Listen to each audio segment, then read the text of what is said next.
Сәлем достар, анама сыйлық жасайын деп шештім. Сөйтіп 2,5 теңгеге клубника шоколады дайындадым. Алдымен пергамент қағазын алып, оған мама деп карандашпен жаздым.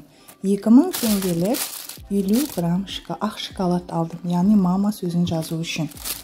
Осы ақ шоколадқа 100 теңге кетті. Енді клубникаға қымбат шоколад алдым. Бұның 100 граммы 600 теңге. Оны да ертіп қоя берейін деп осы ыстық суға салып қойдым.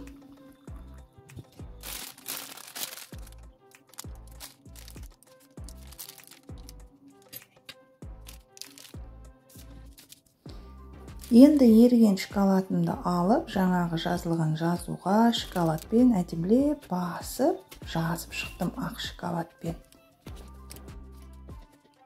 Әріптерімді жазып жатыр едім, яғни шоколад тамып кетті. Оны барында пышақпен қырып алып тастадым. Енді қара шоколадқа кірістім. Оны әдемілеп қасықпен былғап ертіп алдым.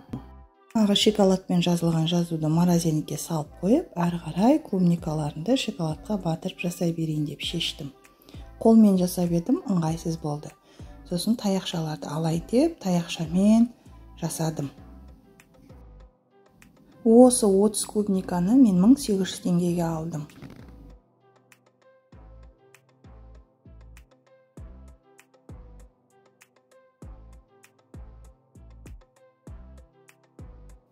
Қара шоколадтарымыз қатпай тұрып, морозильниктен шыққан жазуларды бірден бетіне қойып шықтым.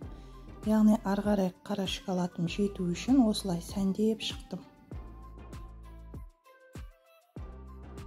Осылай 30 штук клубниканы 1800-ге алып, қымбат шоколадты 600-ге алып, өстіп 30 клубникаға жеткіздім. 8 клубниканы шоколадқа батырып жасадым.